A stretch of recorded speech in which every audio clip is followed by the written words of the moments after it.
یا رسول اللہ وعلی آلک واصحابک یا حبیب اللہ الصلاۃ والسلام علیک یا نبی اللہ وعلی آلک واصحابک یا نور اللہ نویت سنت الاعتکاف۔ اللہ پاک کے آخری نبی رسول ہاشمی صلی اللہ علیہ وآلہ وسلم کا فرمان عالی شان ہے، جبرائیل علیہ السلام نے مجھے خوشخبری سنائی کہ جو آپ صلی اللہ علیہ وسلم پر درود پاک پڑھتا ہے اللہ پاک اس پر رحمت بھیجتا ہے، اور جو آپ صلی اللہ علیہ وسلم کی بارگاہ میں سلام عرض کرتا ہے اللہ پاک اس پر سلامتی بھیجتا ہے۔ صلو علی الحبیب صلی اللہ تعالی علی محمد۔ قال اللہ تبارک و تعالی فی القرآن الکریم، اللہ پاک قرآن کریم میں ارشاد فرماتا ہے، اعوذ باللہ من الشیطان الرجیم بسم اللہ الرحمن الرحیم۔ وَدَّ كَثِيرٌ مِّنْ أَهْلِ الْكِتَابِ لَوْ يَرُدُّونَكُمْ مِّن بَعْدِ إِيمَانِكُمْ كُفَّارًا حَسَدًا مِّنْ عِندِ أَنفُسِهِم مِّن بَعْدِ مَا تَبَيَّنَ لَهُمُ الْحَقُّ فَاعْفُوا وَاصْفَحُوا حَتَّى يَأْتِيَ اللَّهُ بِأَمْرِهِ إِنَّ اللَّهَ عَلَى كُلِّ شَيْءٍ قَدِيرٌ۔ صدق اللہ العظیم وصدق رسولہ النبی الکریم صلی اللہ علیہ وسلم۔ ترجمہ کنز العرفان۔ اہل کتاب میں سے بہت سے لوگوں نے اس کے بعد کہ ان پر حق خوب ظاہر ہو چکا ہے اپنے دلی حسد کی وجہ سے یہ چاہا کہ کاش وہ تمہیں ایمان کے بعد کفر کی طرف پھیر دیں تو تم انہیں چھوڑ دو اور ان سے درگزر کرتے رہو یہاں تک کہ اللہ اپنا حکم لائے، بے شک اللہ ہر چیز پر قادر ہے۔ پیارے پیارے اسلام بھائی بدر چینل کے ناظرین، ہم نے ابھی پارہ 1 سورہ بقرہ کی آیت نمبر 109 سننے کی سعادت حاصل کی۔ اس آیت کریمہ میں ہم اہل ایمان کے لیے ایک بہت بڑے خطرے کو ہائی لائٹ کیا گیا ہے، ہمیں ایک بہت بڑا خطرہ جو ہے بتایا گیا ہے۔ اے ایمان والو، اے مسلمانوں، اے کلمہ پڑھنے والو، ایک بہت بڑا خطرہ ہے اور اس سے بچنے کا طریقہ بھی ارشاد فرمایا گیا۔ یہ خطرہ تو بہت بڑا ہے لیکن اس سے بچنے کا بھی طریقہ ہے کہ تمہیں کرنا کیا ہے، اس سے بچنے کا طریقہ بھی بتایا گیا۔ تو ہمیں بہت توجہ سے یہ سننا ہے، اس آیت کریمہ کو سننا بھی اور سمجھنا بھی ہے انشاءاللہ۔ اللہ پاک نے فرمایا وَدَّ كَثِيرٌ مِّنْ أَهْلِ الْكِتَابِ، اہل کتاب میں سے بہت سے لوگوں نے چاہا۔ کیا کہا؟ وَدَّ كَثِيرٌ، وَدَّ، اب یہ وَدَّ جو ہے مودت سے بنا ہے۔ کس سے بنا ہے؟ مودت سے بنا ہے۔ ایک محبت ہوتی ہے کہ کسی چیز کی طرف جب رغبت ہوتی ہے تو اس کو محبت کہتے ہیں، اور بعض اوقات محبت احساس اور جذبات تک رہتی ہے، احساس ہوتا ہے، جذبہ ہوتا ہے، لیکن جو ہے وہ پریکٹیکل نہیں پایا جاتا کہ محبت تو ہے لیکن پریکٹیکل نہیں پایا جاتا۔ لیکن مودت وہ ہے کہ یہ محبت، گہری محبت، شدید چاہت، یعنی محبت کی انتہا، کہ محبت بھی ہے اور ساتھ ساتھ جو ہے وہ پریکٹیکل بھی پایا جاتا ہے۔ فار ایگزامپل اس کو یوں سمجھے کہ ایک امیر ہے، ایک غریب ہے، یہ دونوں دوست ہیں۔ امیر شخص جو ہے وہ مغرور نہیں ہے، غریب مخلص ہے، دونوں میں محبت ہے۔ اب غریب آدمی بیمار ہو جاتا ہے تو جو امیر ہے وہ اس کی جو ہے وہ تیمارداری بھی کرتا ہے، اس پر مال بھی خرچ کرتا ہے، اس کی خدمت بھی کرتا ہے امیر، لیکن پیسہ بھی خرچ کیا، تیمارداری بھی کی، خدمت بھی کی، تو اس کو مودت کہتے ہیں کہ عملی مشق بھی ہے نا، عمل بھی پایا گیا نا، صرف دعویٰ نہیں ہے، زبان سے نہیں ہے۔ تو محبت جو ہے یہ دل کے احساس و جذبات تک رہتی ہے، لیکن مودت جو ہے اس میں پریکٹیکل بھی پایا جاتا ہے۔ تو اہل کتاب شدید چاہت رکھتے ہیں۔ اب ان کی جو شدید چاہت ہے وہ یہ نہیں ہے، خیر خواہی کی نہیں ہے، وہ کیا چاہت رکھتے ہیں اور یہ کوشش بھی کرتے ہیں۔ اہل کتاب مسلمانوں سے اس بات کی شدید چاہت رکھتے ہیں اور کوشش بھی کرتے ہیں پریکٹیکل بھی پایا جاتا ہے. کس بات کی خواہش رکھتے ہیں اور کوشش کرتے ہیں؟ فرمایا لو یردونکم من بعد ایمانکم کفارا، کہ کاش وہ تمہیں ایمان کے بعد کفر کی طرف پھیر دیں. وہ اس چیز کی شدید چاہت رکھتے ہیں کہ تم ایمان لائے، تم نے کلمہ پڑھا، اب یہ بھرپور کوشش کرتے ہیں کہ پھر کفر کی کھائی میں تمہیں ڈھکیل دیں. یہ ایسا کیوں کرتے ہیں؟ یہ بدبخت ایسا کیوں کرتے ہیں؟ فرمایا حسدا من عند انفسهم من بعد ما تبین لهم الحق، اس کے بعد کہ ان پر حق خوب ظاہر ہو چکا ہے اپنے دلی حسد کی وجہ سے. یعنی یہ خود جانتے ہیں کہ اسلام جو ہے سچا دین ہے، اللہ کے محبوب جو ہیں یہ آخری نبی ہیں، اور یہ وہی آخری نبی ہیں کہ صدیوں سے جن کا انتظار تھا. اسلام کی روشنی پوری طرح پھیل رہی ہے، یہ وہ چمکتا سورج ہے جس کا اندھا بھی انکار نہیں کر سکتا. ان کو سب پتا تھا، ساری نشانیاں ان کے پاس تھی، اس کے باوجود یہ دل کے اندھے خود کلمہ نہیں پڑھتے، ساتھ ہی مسلمانوں کو بھی جہنم کی طرف کھینچ لینے کی بھرپور کوشش کرتے ہیں. کیوں؟ اس لیے کہ ان کے دلوں میں حسد کی بیماری ہے. ان کے دلوں میں حسد کی بیماری ہے، یہ جلتے ہیں. اللہ پاک نے سورہ بروج میں فرمایا وَمَا نَقَمُوا مِنْهُمْ إِلَّا أَن يُؤْمِنُوا بِاللَّهِ الْعَزِيزِ الْحَمِيدِ. ترجمہ کنز العرفان. اور انہیں مسلمانوں کی طرف سے صرف یہی بات بری لگی کہ وہ اس اللہ پر ایمان لائے جو بہت عزت والا، ہر تعریف کے لائق ہے. ان کو کیا برا لگا کہ یہ اللہ پر ایمان لائے. یعنی مسلمانوں کا تو ان سے کوئی جھگڑا نہیں تھا، ان کی کوئی جائیدادیں تو نہیں دبائی تھی، ان کی زمینوں پر تو قبضے نہیں کیے تھے، ان کے سونا چاندی تو انہوں نے نہیں جو ہے اس پر قبضہ تو نہیں کر لیا تھا. مسلمانوں کی جو بات ان کو بری لگی وہ کیا لگی کہ اللہ پر ایمان لائے جو تمام مخلوق کا خالق ہے، جو آسمان کو کھڑا کرنے والا ہے، زمین کو بچھانے والا ہے، ستاروں کو معلق کرنے والا ہے، سورج کو نکالنے والا ہے. ہاں نا، تو ان کو یہی بات بری لگی نا، ورنہ مسلمانوں کا تو ان سے کوئی جھگڑا نہیں تھا، مسلمانوں نے تو ان کا کچھ نہیں بگاڑا تھا. حضرت بلال حبشی رضی اللہ تعالیٰ عنہ پر امیہ بن خلف نے کتنے ظلم کے پہاڑ توڑے، کتنی تکالیف تھی. آپ غلامی کی زندگی گزار رہے تھے. تو امیہ بن خلف جو ہے وہ جب انتظار کرتا تھا جب وہ گرمی شدت کی ہو جاتی اور مکے کی ریت جو ہے وہ تپنے لگتی، تو حضرت بلال رضی اللہ عنہ کو جو ہے پیٹ کے بل لیٹا دیتا تھا اس تپتی زمین پر، اور وہ اتنی تپ رہی ہوتی تھی اور شدت کی گرمی ہوتی تھی کہ اگر کوئی گوشت کا ٹکڑا رکھ دے تو وہ پک جائے. جی ہاں، حضرت بلال رضی اللہ عنہ کو اس پر لٹایا جاتا اور سینے پر بہت بڑا پتھر رکھ دیا جاتا تاکہ ہل بھی نہ سکے. ہاں، یہ غیر مسلم جو ہے حضرت بلال رضی اللہ عنہ کو باندھ دیتے تھے اور بچوں کے ہاتھ میں دے دیتے تھے. مکے کی گلیوں میں یہ بچے ان کو گھسیٹتے تھے. معاذ اللہ، استغفر اللہ. جی ہاں، حضرت بلال رضی اللہ عنہ پر کتنی تکالیف آئی، لیکن حضرت بلال رضی اللہ عنہ کی زبان پاک سے نکلتا احد احد احد احد، اللہ ایک ہے، اللہ ایک ہے، اللہ ایک ہے.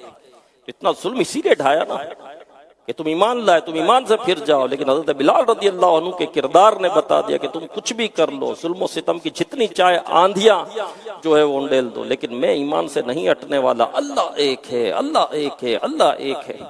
اور حضرت سیدنا صدیق اکبر رضی اللہ تعالی عنہ نے حضرت بلال رضی اللہ عنہ کو جو ہے وہ خرید کر آزاد کیا. آپ نے دیکھا کہ اتنی تکلیفیں یہ امیہ بن خلف دے رہا ہے، تو آپ نے ایک مرتبہ دیکھا تو آپ نے فرمایا تو بلال کے حق میں اللہ سے نہیں ڈرتا؟ تو کہا چپ ہو جاؤ، تمہیں نے تو اس کو بگاڑا ہے. پھر آپ نے امیہ بن خلف سے حضرت بلال رضی اللہ عنہ کو لیا، آزاد کروایا، اور پھر آپ نے بھی آزاد کر دیا. تو حضرت بلال رضی اللہ عنہ کا کیا جرم تھا؟ یہی تھا نا احد احد، یہ مقدس جرم تھا کہ اللہ ایک ہے، اللہ ایک ہے.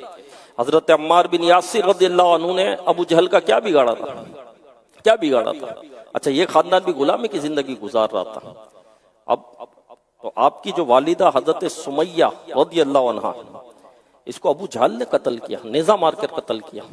ہاں، یہ آپ کی والدہ حضرت سمیہ رضی اللہ عنہ اور آپ کے والد یاسر رضی اللہ عنہ ان 7 لوگوں میں سے ہیں جنہوں نے سب سے پہلے اسلام ظاہر کیا، جنہوں نے سب سے پہلے اپنا اسلام ظاہر کیا. ان میں سے ہے یہ۔ تو ظلم و ستم کی آندیاں، ظلم کیا، معاذ اللہ، گالیاں بکتے، اور حضرت سمیہ رضی اللہ عنہا کو نیزہ مارا تھا ابو جہل بدبخت نے، اور آپ جو ہے وہ تڑپ کر زمین پر گری، خون سے لت پت ہو گئی، اور آپ شہید ہو گئی، اور آپ اسلام کی پہلی شہیدہ خاتون ہیں۔ حضرت سمیہ رضی اللہ عنہ عمار بن یاسر رضی اللہ عنہ کی والدہ، پھر آپ کے والد یاسر رضی اللہ عنہ آپ کے بھائی عبداللہ رضی اللہ عنہ پر ظلم کیا، انہیں بھی شہید کر دیا، اور حضرت عمار رضی اللہ عنہ پر ظلم کرتے تھے، آپ کو بھی تپتی ریت پر لٹا دیا جاتا تھا، پانی میں غوطے دیے جاتے تھے جس سے حال بے حال ہو جاتا تھا، زیروں سے باندھ کر دھوپ میں کھڑا کر دیا جاتا تھا حضرت عمار بن یاسر رضی اللہ عنہ کو۔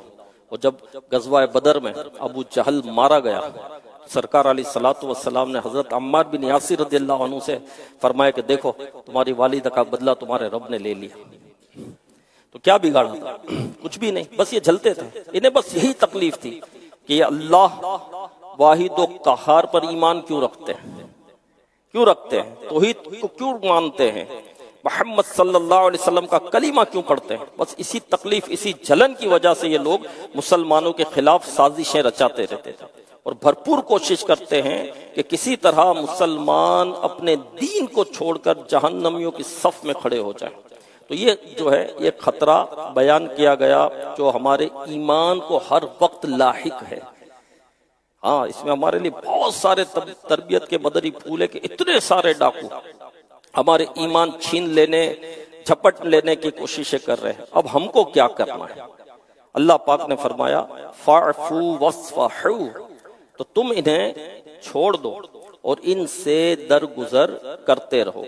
عفو کا معنی جو لغوی معنی ہوتا ہے وہ چھوڑ دینا ہوتا ہے، اور صف کا لغوی معنی ہوتا ہے منہ پھیر لینا، یعنی اے مسلمانوں تم ان کو چھوڑ دو، جو کرتوت کرتے ہیں فی الحال کرنے دو، اور اپنے ایمان بچانے کے لیے یہ کرو کہ ان کی طرف سے منہ پھیر لو، اس کی طرف توجہ ہی نہ کرو، حتی یاتی اللہ بامرہ، ترجمہ کنز العرفان، یہاں تک کہ اللہ اپنا حکم لائے، یعنی اس وقت تک انہیں چھوڑتے رہو، تب تک ان سے منہ پھیرتے رہو جب تک اللہ اپنا حکم نہ لائے۔ جب حکم آ جائے گا تب ان کا علاج خود ہی کر دیا جائے گا۔ ان اللہ علی کل شیء قدیر، بے شک اللہ ہر چیز پر قادر ہے، یعنی اللہ پاک چاہے تو ان بدبختوں کو دنیا سے مٹا دے، رب کے لیے کیا مشکل ہے، وہ ہر چیز پر قدرت رکھتا ہے، مگر اس کے کام حکمت سے ہیں۔ اللہ پاک کے کام جو ہے حکمت سے ہیں۔ ہاں، ہمیں بھی اپنے کام حکمت سے کرنے چاہیے، جذبات سے نہیں کرنے چاہیے، غصے میں نہیں کرنے چاہیے، جی ہاں، حکمت سے کرنے چاہیے، کیونکہ اللہ کے سارے کام حکمت سے ہیں، لہذا انہیں چھوڑنے اور ان کی جانب سے توجہ ہٹانے کا حکم ایک حکمت کے تحت ہے، ایک حکمت تھی، وہ حکمت پوری ہو جائے گی تب ان کا علاج کر دیا جائے گا۔ اور وہ حکمت کیا تھی؟ وہ حکمت یہ تھی کہ جب سرکار علیہ الصلوۃ والسلام نے ہجرت کی اور مدینے میں آپ آئے تو یہودیوں سے ایک امن معاہدہ ہوا تھا، ایک امن معاہدہ ہوا تھا جس کو میثاق مدینہ بھی کہتے ہیں۔ تو اس میں کئی ایک شرائط رکھے گئے تھے کہ یہ تھا کہ یہودیوں کو جو ہے وہ اپنے دین پر عمل کرنے کی آزادی ہوگی، اور جب بھی کوئی مدینہ پاک پر کوئی دشمن چڑھائی کرے گا تو یہ مسلمان اور یہ مل کر جو ہے مقابلہ کریں گے۔ اس وقت کی حکمت تھی، اس کے مطابق جو ہے وہ ایک امن معاہدہ ہوا تھا، تو اس میں کئی ایک اس طرح کے شرائط تھے۔ تو یہ تو ویسے ہی عہد توڑنے والے تھے، یہ کب عہد پورا کرنے والے تھے؟ یہ تو عہد توڑنے میں مشہور تھے، کب وعدے نبھاتے تھے یہ؟ جنہوں نے اللہ کے عہد توڑ دیے تو وہ کسی کا عہد کیا نبھائیں گے؟ لیکن یہ خفیہ سازشیں کرتے تھے، غیر مسلم جو ہے مسلمانوں کے خلاف خفیہ سازشیں کرتے تھے، مسلمانوں کے ایمان کو لوٹ لینے کی کوششیں کرتے تھے، اور ایسی ایسی سازشیں کرتے تھے کہ جو ان کے پختہ لوگ ہوتے تھے ان کو کہتے تھے کہ تم جو ہے وہ صبح کو مسلمان ہو جاؤ، کلمہ پڑھ لو، پورا دن جو ہے مسجد نبوی شریف میں گزارو، نماز بھی پڑھو، سیکھو بھی، ان کے ساتھ رہو بھی، اور پھر شام کو جو ہے ایمان سے پھر جاؤ، شام جب ہو تو اپنے ایمان سے پھر جاؤ۔ یہ مسلمان دیکھیں گے کہ یہ جو ہے تورات کے عالم، انجیل کے ماننے والے، یہ مسلمان ہوئے، ہمارے ساتھ پورا دن گزارا، اسلام سیکھا، نمازیں بھی پڑھی، اب یہ پھر گئے۔ تو ظاہر ہے کہ تورات اور انجیل کی روشنی میں انہوں نے کچھ ایسا دیکھا ہوگا کہ اسلام میں کمی ہے، اسلام میں کمی ہے، تو یہ جو ہے پھر یوں پھر جاتے تھے۔ کتنی مطلب کہ باریک سازش تھی۔ اللہ پاک نے اس کو قرآن مجید میں ارشاد فرمایا، آمنوا بالذی انزل علی الذین آمنوا وجہ النہار واکفروا آخرہ، جو ایمان والوں پر نازل ہوا ہے صبح کو اس پر ایمان لاؤ اور شام کو انکار کر دو۔ یعنی دن چڑھے تو تم کلمہ پڑھ لو، مسلمان ہو جاؤ، سارا دن مسلمانوں والا گزارو، اور جب شام ہو تو اسلام سے پھر جاؤ، لعلہم یرجعون، ہو سکتا ہے کہ اس طرح مسلمان بھی اسلام سے پھر جائیں۔ اب اس طرح کی جو ہے میرے پیارے اسلام بھائی اور مدنی چینل کے ناظرین یہ سازشیں رچاتے رہے، تو میرے پیارے اسلامی بھائیوں اس طرح کی سازشوں سے اللہ ہمیں بھی محفوظ فرمائے، دین اسلام اور شریعت پر ہمیں چلنے کی توفیق عطا فرمائے، ہمارے ایمان کی حفاظت کرے۔ تو میرے پیارے اسلام بھائی جو خطرہ تھا وہ پتہ چلا کہ غیر مسلم مسلمانوں کے ایمان کے دشمن ہیں، یہ شدید چاہت رکھتے ہیں کہ یہ ایمان سے پھر جائیں، یہ پھر کفر کی وادیوں میں گم ہو جائے اور جہنمیوں کی صف میں کھڑے ہو جائے۔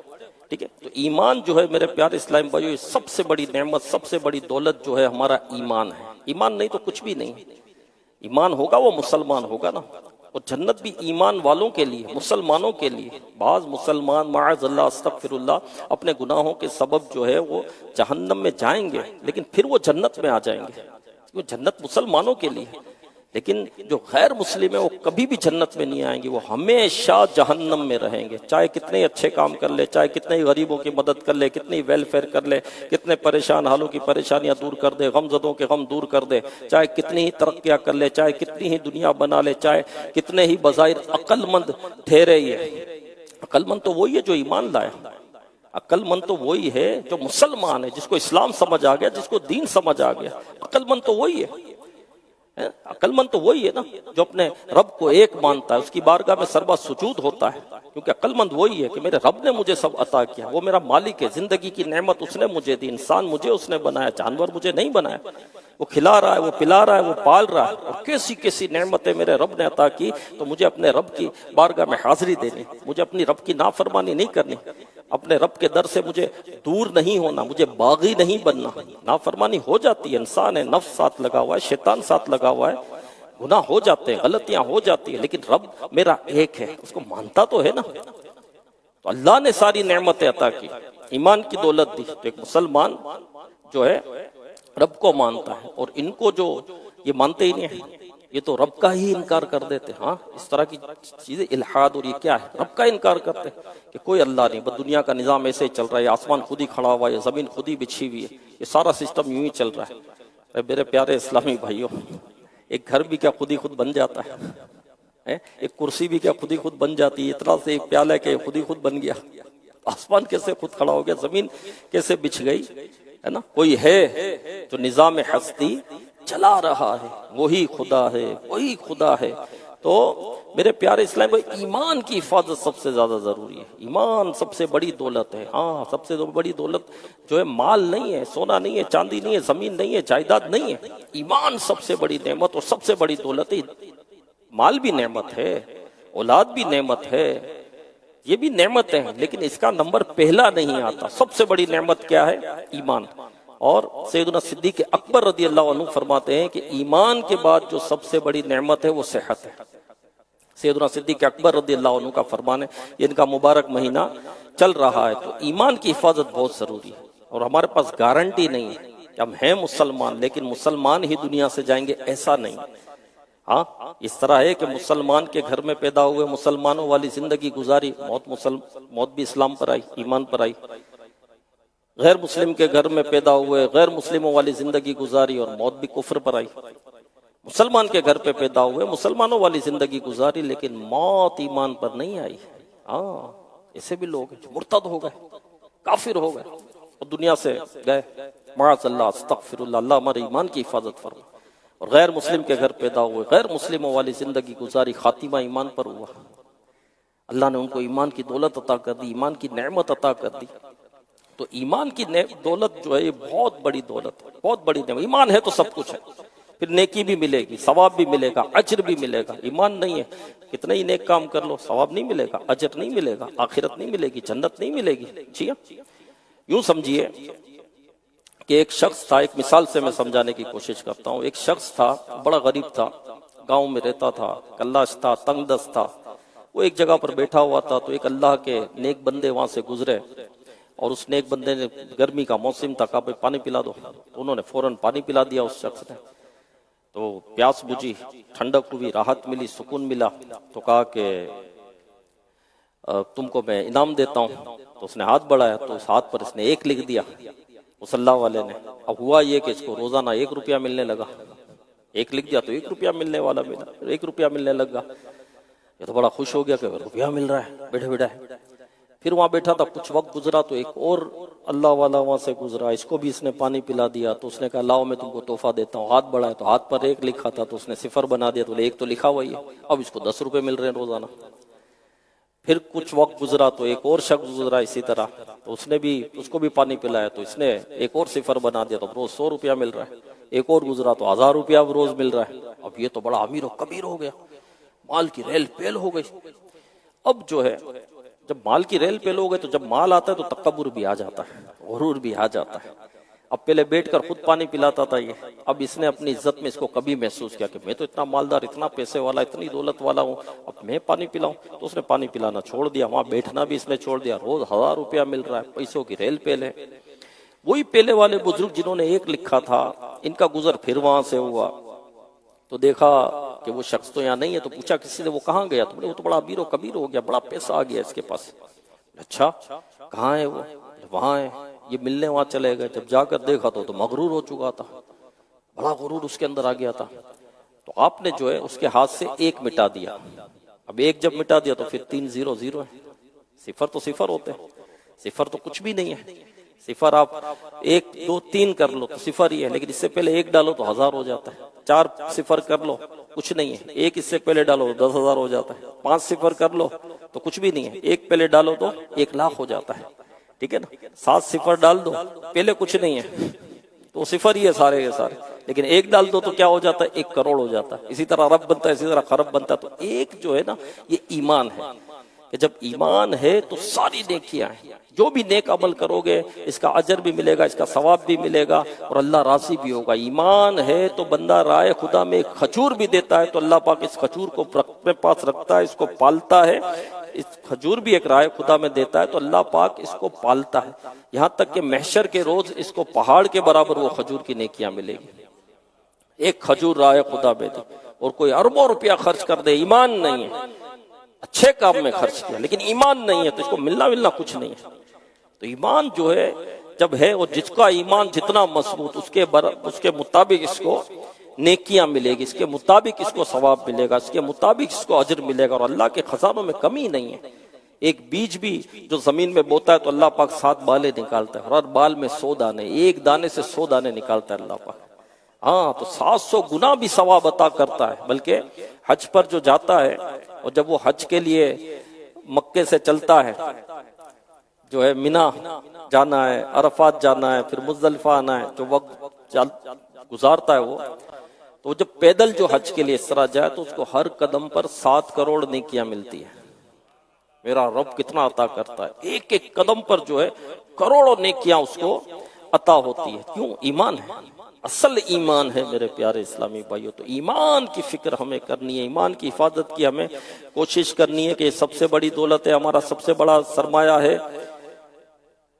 یہ وہ عظیم دولت ہے جو ہمیں ہمیشہ کی زندگی میں راحت دلائے گی۔ ساری فضیلتیں، ساری عنایتیں، ساری نعمتیں، ان سب کی اصل جو ہے وہ ایمان ہے۔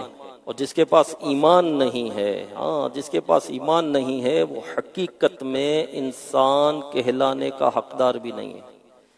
اللہ پاک نے قرآن کریم میں فرمایا اولئک کالانعام بل ہم اضل،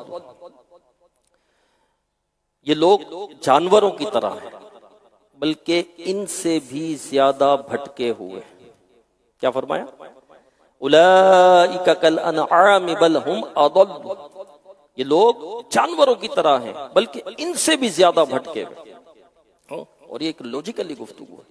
جانور جو ہے وہ آیت کو نہیں دیکھتا، آیت کو نہیں سمجھتا، آیت کو نہیں سنتا، وہ معذور ہے، لیکن تم تو انسان ہو، تم تو آیت کو دیکھتے بھی ہو، پڑھتے بھی ہو، سنتے بھی ہو، سمجھتے بھی ہو۔ تو جانور سے بھی بدتر ہوئے نا کہ دیکھ کر، سن کر، سمجھ کر بھی ایمان نہیں لائے۔ وہ تو معذور ہے جانور، وہ تو دیکھتا ہی نہیں، وہ تو سنتا ہی نہیں، وہ تو سمجھتا ہی نہیں ہے۔ جانور بھی جو ہے اپنے نفع کی طرف بڑھتا ہے اور نقصان سے پیچھے ہٹتا ہے، لیکن تم کیسے لوگ ہو کہ تمہیں پتا ہے اسلام سچا دین ہے، محمد صلی اللہ علیہ وسلم اللہ کے آخری نبی ہیں، اس کے باوجود تم ایمان نہیں لاتے ہو، تو جانور سے بدتر ہو نا، جہنم کی طرف تم چل رہے ہو۔ اور جانور جو ہے وہ اپنے مالک کا کتنا فرما بردار ہوتا ہے، کتنا ہی خراٹ ہو لیکن مالک کا فرما بردار ہوگا، مالک کو نہیں مارے گا۔ ہاں، ایک کتا جو ہے اس کو بھی کوئی ٹکڑا ڈالتا ہے تو وہ کتا جو ہے وہ مالک کے در پر پڑا رہتا ہے، پوری رات سردی گرمی میں مالک کے دروازے پر پڑا رہے گا۔ مالک دو ٹکڑے ہی ڈالتا ہے، یہاں تک کہ مالک مارے، لات مارے، جوتے مارے، پھر بھی دور نہیں جاتا نہیں ہے، کیونکہ دو ٹکڑے ڈالے۔ اتنا وفادار ہو تم کو اللہ نے اتنی نعمت عطا کی، انسان بنایا، تم کو کھلا رہا ہے، پلا رہا ہے، پال رہا ہے، تم دیکھ رہے ہو، تم سن رہے ہو، تم بول رہے ہو، تم چل رہے ہو، پاؤں کی نعمت، ہاتھ کی نعمت، اتنی نعمت ہے۔ یہ آکسیجن مل رہا ہے ہمیں جو فضا میں، اس کے ذریعے ہم زندہ ہے۔ 4 منٹ آپ کو آکسیجن نہ ملے تو پتہ چل جائے گا، پتہ چل جائے گا، لاشوں کے ڈھیر لگ جائیں گے۔ اتنا کچھ تمہارا رب عطا کرتا ہے، تم کیسے بندے ہو اس پر ایمان نہیں لاتے؟ بابا بلے شاہ رحمت اللہ علیہ فرماتے نا، جس دل اندر عشق نہ رچیا کتے اس تو چنگے، جس دل اندر عشق نہ رچیا کتے اس تو چنگے، مالک دے در راکی دین دے صابر بھوکے ننگے، مالک دادر دھیوں چھڑ دے پاویں مارو سو جھتے، اٹھ بلیا چل یار منا لے، اٹھ بلیا چل یار منا لے، نہیں تے بازی لے گئے کتے، اللہ نبی دا نام لئیے، اللہ نبی دا، اللہ نبی دا نام لئیے، اللہ نبی دا۔ یعنی وہ کتے کو مالک 2 ٹکڑے ڈالتا ہے تو در پر پڑا رہتا ہے، پوری رات جو ہے رکھوالی کرتا رہتا ہے، بھوکا ننگا سردی گرمی میں پڑا رہتا ہے، جتا مارو پھر بھی نہیں جاتا۔ اٹھ بولیا، کھڑا ہو، ہمیں سمجھایا جا رہا ہے، یا ہمارے لیے بھی کہ ہمارے رب نے ہمیں اتنی نعمت عطا کی اور ہم رات سوئے پڑے ہوئے، اوندھے ہو کر پڑے ہوئے، فجر بھی قضا ہو گئی، رات کو اٹھ کر عبادت نہیں کرتے، اٹھ بولیا چل یار بنا لے، ہاں رب کی بارگاہ میں حاضری دے دے، سجدہ سجود ہو جا، ہاں اس کا شکر ادا کر، گڑ گڑا رو اس کی بارگاہ میں، نہیں تو بازی لے گئے کتے، وہ پوری رات جاگ رہا ہے، 2 ٹکڑے دے رہا ہے مالک، پوری رات جاگ رہا ہے، پڑا ہوا ہے اس کے در پر سردی گرمی میں، ننگا بھوکا پڑا ہوا ہے، صبر کے ساتھ پڑا ہوا ہے، اور تیرے رب نے تجھے گھر کی نعمت دی، تو مزے سے اوڑھ کر سو رہا ہے، بستر پر سو رہا ہے، رضائی بھی ہے، کمبل بھی تیرے پاس ہے، کھا کر سویا ہے، پی کر سویا ہے، بھوکا نہیں سویا تو، پھر بھی پوری رات پڑا ہوا ہے، اٹھ نہیں رہا، اپنے رب کی بارگاہ میں حاضری نہیں دے رہا، سربا سجود نہیں ہو رہا، اس رب کا شکر ادا نہیں کر رہا، کیا ہو گیا تجھے؟ فاروق اعظم رضی اللہ تعالیٰ عنہ رات کو سوتے نہیں تھے، کسی نے عرض کیا حضور کیوں نہیں سوتے؟ کہا دن میں سوؤں تو رعایا کا نقصان، امت کا نقصان، رات کو سوؤں تو آخرت کا نقصان، ایسے عمر سوئے کیسے؟ فضیل بن یاس رحمت اللہ علیہ جب رات ہوتی خوش ہو جاتے، دن ہوتی غمگین ہو جاتے، کسی نے پوچھا حضور اس کی کیا وجہ ہے؟ کہا رات ہوتی ہے تو اس لیے خوش ہو جاتا ہوں کہ رب سے ملاقات کا وقت آیا، لوگ چلے جائیں گے، لوگ سو جائیں گے، میں اپنے رب کی بارگاہ میں حاضری دوں گا، اور جب صبح ہوتی ہے تو میں پھر غمگین ہو جاتا ہوں کہ اب لوگ مجھ سے ملنے آئیں گے۔ ہاں میرے پیارے اسلامی بھائیوں، تو عبادت کریں، اپنے رب کی بارگاہ میں سربت سجود ہو جائے۔ جی ہاں، تو جن کے پاس ایمان کی نعمت نہیں ہے وہ جو ہیں وہ جانوروں سے بھی بدتر ہیں میرے پیارے اسلامی بھائیو۔ اللہ ہمارا ایمان محفوظ فرمائے، ایمان کے لیے کڑا کرے میرے پیارے اسلامی بھائیو۔ جس کو سلب ایمان کا خوف نہیں ہے، خدشہ ہے کہ موت کے وقت اس کا ایمان سلب ہو جائے، اور یہ سب لگے ہوئے ہیں ایمان کے دشمن، چاروں طرف سے لگے ہوئے ہیں۔ یہ سوشل میڈیا کے ذریعے، تو اس کے ذریعے، تو اس کے ذریعے۔ میرے پیارے اسلامی بھائیو، ان کے داؤ میں نہیں آنا ہے، ہمیں اس کا علاج بتا دیا گیا نا، وَاصْفَحُوا، ان سے منہ پھیر لو، منہ پھیر بیٹھے ہم تیرے دیوار کی طرف، ہمیں نہیں دیکھنا ہے۔ منہ پھیر لو ان سے، منہ پھیر لو ان سے، ان کی طرف نہیں دیکھنا، ان سے متاثر نہیں ہونا۔ بعض لوگ ایسے ہوتے ہیں جو ان سے متاثر ہو رہے ہوتے ہیں۔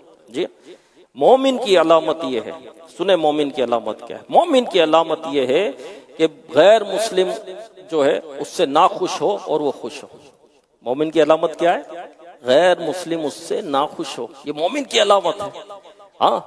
اور جو ان کو خوش رکھنے کے لیے معاذ اللہ استغفر اللہ کوشش کرتے ہیں، اس کو دین میں مداہنت کرنے والا کہا گیا۔ اس کو دین میں مداہنت کرنے والا کہا گیا۔ نہیں، ان کو خوش رکھنے کی کوشش نہیں کرنی۔ بعض خوش رکھنے کے لیے نرمی کر رہے ہوتے ہیں، پیچھے ہٹے ہوتے ہیں۔ نہیں میرے پیارے اسلام، منہ پھیرے بیٹھے ہم تیری دیوار کی طرف۔ اللہ ہمارے ایمان کی حفاظت فرمائے۔ مسلمان ہے عطار،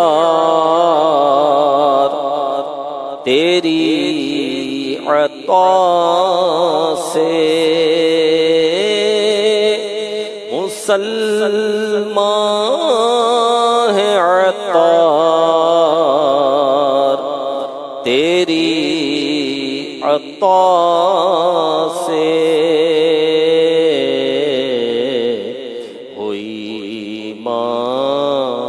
پر خاتمہ یا الہی، ہو ایمان پر خاتمہ یا الہی، رہوں مست و بے خود میں تیری میں، رہوں مست و بے خود میں تیری ولا میں، پلا جام ایسا پلایا الہی، پلا جام ایسا پلا یا الہی۔ تو بندے کو فتنوں کی طرف توجہ نہیں دینی۔ میرے پیارے اسلامی بھائی، دعوت اسلامی کے دینی ماحول سے وابستہ رہے۔ انشاءاللہ ایمان کی حفاظت کا بہترین ذریعہ یہ ہے۔ پیر کامل سے مرید ہونا بھی ایمان کی حفاظت کا بہترین ذریعہ ہے۔ باقی ماحول، دعوت اسلامی کا دینی ماحول، انشاءاللہ ایمان کی حفاظت اللہ کی رحمت سے ہوگی، اللہ کے کرم سے ہوگی، اور انشاءاللہ عشق الہی میں اضافہ ہوگا۔ تو ایک تو یہ کہ ایمان کی حفاظت کے لیے منہ پھیر لو ان سے، ان کی طرف نہیں دیکھنا۔ دوسرا یہ کہ ایمان کی حفاظت کا ایک طریقہ یہ ہے کہ ہم اپنے ایمان کی بنیاد عشق پر رکھیں۔ شیخ سلطان باہو رحمت اللہ علیہ فرماتے ہیں، ایمان سلامت ہر کوئی منگے،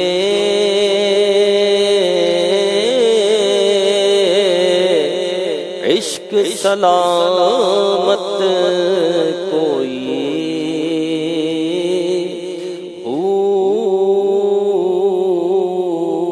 یعنی ایمان کی سلامتی تو سب مانگتے ہیں، لیکن عشق کی سلامتی کوئی مانگتا ہے۔ حالانکہ عشق سلامت رہ گیا تو ایمان خود ہی محفوظ ہو جائے گا۔ اس لیے چاہیے کہ عشق کی سلامتی مانگے، اپنے عشق میں، محبت الہی میں، عشق رسول میں کسی قسم کی کمی نہ آنے دیں۔ جی ہاں، اپنا عزیز وہ ہے جسے تو عزیز ہے، ہم کو ہے وہ پسند جسے آئے تو پسند۔ میرے پیارے اسلام بھائیوں، جب غزوہ احد ہوا، آپ جانتے ہیں کہ غزوہ احد میں مسلمانوں کو بڑی مشقتیں اٹھانی پڑی تھی۔ اس غزوے میں رسول اللہ صلی اللہ علیہ وسلم کے دندان مقدس شہید ہوئے۔ حضرت امیر حمزہ رضی اللہ عنہ کی شہادت بھی اسی وقت ہوئی تھی۔ غزوہ احد سے واپس لوٹے تو غیر مسلموں نے حضرت حذیفہ بن یمان اور حضرت عمار بن یاسر رضی اللہ عنہما کو گھیر لیا۔ کہنے لگے حذیفہ، اے عمار، دیکھو اگر اسلام سچا دین ہوتا، اللہ پاک کے ہاں مقبول ہوتا، تو خود بتاؤ کہ اللہ پاک احد میں تمہاری مدد نہ فرماتا؟ سازش دیکھو کتنی باریک سازش ہے، ایمان سے پھیرنے کے لیے دیکھو، ہتھ کنڈے دیکھیں۔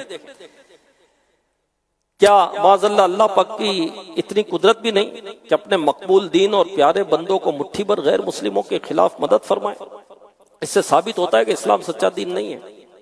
اب یہ دلیل تو بڑی بھاری تھی، ہمارے ہاں بھی غیر مسلم اس طرح کے ڈورے ڈال رہے ہوتے ہیں کہ دیکھو جی دین اسلام سچا ہوتا تو غیر مسلموں کو اتنی ترقی کیوں ملتی ہے، چاند پر کیوں پہنچ جاتے، انہوں نے اتنی اونچی اونچی بلڈنگز بنا لی وغیرہ وغیرہ، وہ امیر کبیر ہو گئے۔ اگر دین اسلام سچا ہوتا تو کیا یہ سب کچھ مسلمانوں کو نہ ملتا؟ اب میں کمزور ایمان والے لوگ اس چکر میں بہہ جاتے ہیں۔ ہمارے لیے تو آخرت ہے، ہمارے لیے جنت ہے، مومن کے لیے تو دنیا قید خانہ ہے۔ زندگی کتنی ہے، مختصر ہے، مرنے کے بعد موت تھوڑی آئے گی۔ ہاں، جنت میں ہمیشہ کی نعمت ہے، کوئی غم نہیں، کوئی پریشانی، کوئی دکھ نہیں، کوئی آزمائش نہیں۔ خیر، قربان جائیے صحابہ کرام علیہم رضوان کے ایمان پر یہودیوں نے بڑا موقع دیکھ کر بڑے وقت پر جال پھینکا تھا، مگر سامنے بھی تو محبوب ذیشان صلی اللہ علیہ وسلم کے جان نثار تھے۔ غیر مسلموں کی اس دلیل پر عمار رضی اللہ عنہ نے فرمایا، باقی باتیں تو چھوڑو، تم یہ بتاؤ تورات شریف کے مطابق وعدہ توڑنا کیسا ہے؟ بولے وعدہ توڑنا تو بہت بری بات ہے، گناہ کا کام ہے۔ فرمایا بس پھر میں محمد صلی اللہ علیہ وسلم کے ہاتھ میں ہاتھ دے کر یہ وعدہ کر چکا ہوں کہ مرتے دم تک ایمان سے نہ پھروں گا، اب چاہے کچھ بھی ہو میں ہرگز وعدہ نہیں توڑ سکتا۔ وہ دم بخود ہو گئے، سمجھ گئے کہ عمار تو ہاتھ نہیں آئیں گے۔ اب یہ حضرت حذیفہ رضی اللہ عنہ کی طرف متوجہ ہوئے، کہا حذیفہ تم کیا کہتے ہو؟ آپ نے فرمایا رضیت باللہ ربا وبالاسلام دینا وبمحمد صلی اللہ علیہ وسلم نبیا، میں اللہ کے رب ہونے پر، اسلام کے دین ہونے پر اور محمد صلی اللہ علیہ وسلم کے نبی ہونے پر راضی ہوں۔ اب چاہے مشکل آئے، چاہے پریشانی آئے، احد میں مشقت اٹھانی پڑی یا بدر میں فتح ملی، مالداری نصیب ہو یا غربت کی سعادت ملے، میں بس اپنے محبوب صلی اللہ علیہ وسلم کا غلام ہی بن کر رہوں گا۔ یہود نے ان دونوں حضرات ذی وقار کے ایسے عاشقانہ جوابات سنے تو بولے رب موسیٰ کی قسم تمہارے دلوں نے محمد صلی اللہ علیہ وسلم کا جام پی لیا ہے۔ سبحان اللہ۔ پیارے اسلام بھائیو، فتنے ہزار ہیں، بس ہمارا یہی انداز ہونا چاہیے، بحث میں نہ پڑے، بس فائنل بات ہے اپنا عزیز وہ ہے جسے تو عزیز ہے، ہم کو ہے وہ پسند جسے آئے تو پسند۔ اللہ پاک ہمیں عشق کی سلامتی نصیب فرمائے، ایمان پر استقامت عطا فرمائے۔ تو دعوت اسلامی کے دینی ماحول سے وابستہ رہنا ہے، قافلوں میں سفر کرنا ہے، سنتوں پر عمل کرنا ہے، محبت اطاعت کرواتی ہے میرے پیارے اسلامی بھائیو۔ ہاں، آقا علیہ الصلوۃ والسلام سے محبت ہے ہمیں۔ ہاں، اب ہمیں سنتوں پر عمل کرنا ہے، اجتماعات میں شرکت کرنی ہے، نیکی کی دعوت دینی ہے اور ان سے منہ پھیر لینا ہے۔ ہاں، کسی کی طرف منہ نہیں کرنا، سے منہ پھیر لینا ہے انشاءاللہ۔ صلو علی الحبیب صلی اللہ تعالی علی محمد۔ دعوت اسلامی کے IT ڈپارٹمنٹ نے بچوں کی تربیت کے لیے اہم فریضہ کو مد نظر رکھتے ہوئے ایک بہت ہی پیاری موبائل اپلیکیشن لانچ کی ہے جس کا نام ہے کلمہ اینڈ دعا۔ یہ موبائل اپلیکیشن ہے، اس اپلیکیشن کے ذریعے بہت آسان انداز سے بچوں کی تربیت کی جا سکتی ہے۔ اس اپلیکیشن میں بچوں کے لیے 6 کلمے آڈیو کی صورت میں حروف کی ادائیگی اور ترجمے کے ساتھ روزمرہ کی 16 مختلف دعائیں، مثلا پانی پینے کی دعا، کھانا کھانے سے پہلے اور بعد کی دعا، دودھ پینے کی دعا، دودھ پینے کے بعد کی دعا، سوتے وقت کی دعا وغیرہ، حروف کی ادائیگی اور ترجمے کے ساتھ مختلف موضوعات پر سنتیں اور آداب وغیرہ شامل ہیں۔ اپنے موبائل میں یہ اپلیکیشن انسٹال کر کے فائدہ اٹھائیے اور دوسروں کو بھی ترغیب دلائیے۔ کیا نام ہے؟